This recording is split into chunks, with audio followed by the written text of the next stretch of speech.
Welcome to the Masonic Temple at 1 North Broad Street, the opening clue in this Philadelphia Masonic Scavenger Hunt. Begin outside, because the building itself is the first piece of evidence. The Library of Congress documents this temple as the present home of Philadelphia's free and accepted Masons, built between 1868 and 1873 after the order had already met in at least 14 earlier locations. That history matters. This is not a clubroom that happened to become monumental. It is a purpose-built declaration that a fraternal organization had grown large enough, wealthy enough, and confident enough to place its identity in the center of the city. Read the exterior slowly. The granite and stone, round arches, towers, pinnacles, carved surfaces, and heavy entrance give the building a Romanesque or Norman character. The effect is protective and medieval, but the project was thoroughly 19th century Philadelphia. Look for the way the facade organizes movement. Doorways establish thresholds. Towers create vertical emphasis. Small details reward visitors who stop instead of passing through. The official museum describes the inside as a sequence of changing architectural worlds, including medieval references, Renaissance-inspired corridors, and lodge rooms with distinct decorative programs. The building is therefore both a headquarters and a teaching device. It uses place, material, and atmosphere to turn abstract ideas about history and character into something visitors can feel. As your first scavenger task, choose one feature at street level, one feature above eye level, and one feature that suggests measurement, balance, or order. Do not invent a secret meaning where the evidence is unclear. Instead, practice the central skill of the hunt, careful looking. Notice, too, the immediate setting. The temple stands across from Philadelphia City Hall, placing fraternal history beside municipal power. In the next stop, you will test that relationship by looking upward at the city's most famous civic tower. You are now at Philadelphia City Hall, standing on the ground William Penn once imagined as center square, the central open space in his planned city. The city grid and its public squares were meant to make movement, ventilation, and civic life more legible. City Hall eventually occupied that central square, but it took decades to build. The city of Philadelphia describes the project as beginning in 1871 and reaching completion in 1901, with architect John MacArthur Jr.'s Second Empire design carrying more than 200 sculptures and the bronze statue of William Penn by Alexander Milne Calder. Look up toward the top of the tower. Calder's William Penn is 37 feet tall, weighs more than 53,000 pounds, and stands about 500 feet above the street. Your scavenger clue is much smaller, the compass and square motif associated with Penn's hat. From the sidewalk, it can be difficult to see, which is the point. A public monument can contain a private or fraternal reference without becoming a Masonic building. Before treating the symbol as proof of a hidden message, notice the larger context. The square and compass is the most widely recognized symbol associated with Freemasonry, and Pennsylvania Masons describe the square as connected with right conduct or moral alignment, while the compass evokes boundaries and self-control. Those are interpretive traditions, not instructions to decode every ornament. Your job is to find the detail, compare it with the surrounding civic sculpture, and record what you can actually observe. Ask yourself why a city centered on Penn would place its founder at the highest point of its government building, and why a tiny emblem can make you look twice. The temple across the street and City Hall form a paired lesson. Institutions announce themselves through architecture, but their meanings overlap in the public landscape. Once you have checked the hat and the tower, continue south and east toward Pennsylvania Hospital. The next clue moves from a skyline symbol to a foundation stone associated with the city's earliest medical institution. You are at Pennsylvania Hospital, near 8th and Spruce Streets, a stop where the scavenger hunt connects Freemasonry with Philadelphia's medical and philanthropic history.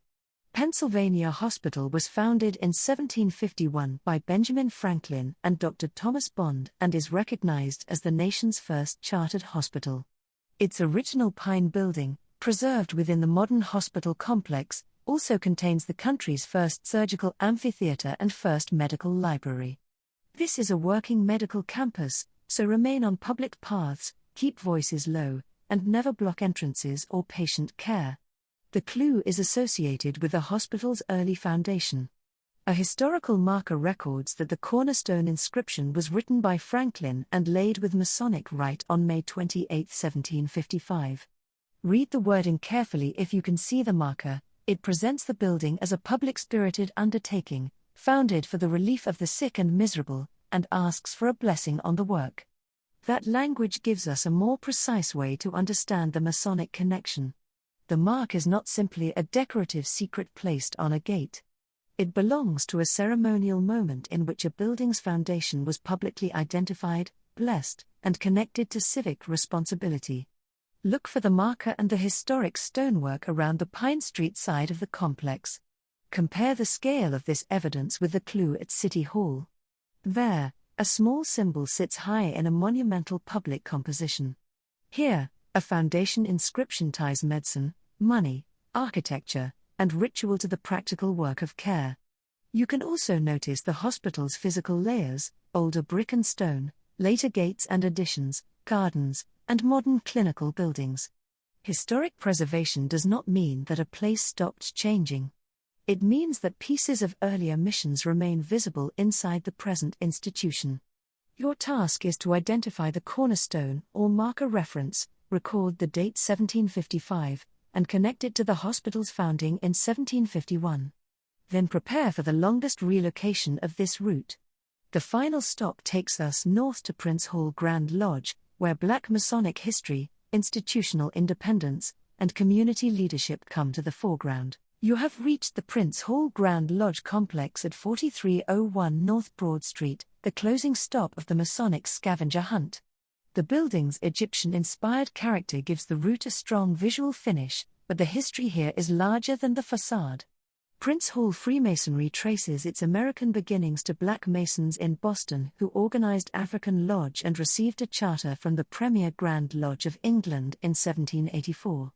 Prince Hall later organized a lodge in Philadelphia in 1797. Over time, Black Masonic institutions developed their own systems of leadership, mutual aid, education, ritual, public service, and community authority in the face of exclusion from white institutions. The United Grand Commandery of Pennsylvania's own historical account describes a Prince Hall-affiliated body organized in Philadelphia in 1830 and notes that its headquarters eventually moved to the complex at 4301 North Broad Street. That makes this location a living institutional address, not merely a historic marker. Read the building as a headquarters, a place where organizations maintain records, conduct meetings, recognize officers, preserve traditions, and plan service across generations. Look at the scale and visual language of the complex. The Egyptian references can evoke antiquity, knowledge, moral seriousness, and collective pride, but do not reduce them to a fantasy of hidden treasure. The most important discovery is the community's continuity. Review the earlier clues. The Masonic Temple represents a 19th-century Grand Lodge building. City Hall shows a fraternal symbol entering the civic skyline. Pennsylvania Hospital preserves a foundation ceremony tied to care and public responsibility. This stop shows Black Masonic life building and sustaining its own institutional home. Together, the sites challenge the idea that Philadelphia history is one straight line owned by a few famous men. It is a network of organizations and communities that made public life through buildings, ceremonies, records, and service. Complete the hunt by photographing only from a respectful public position, avoiding private meetings or restricted areas. Write down the address, the Prince Hall connection, and the 3 earlier clues. The final answer is not a secret word. It is the pattern. Look closely, verify what the place preserves, and understand who had to build a home for history.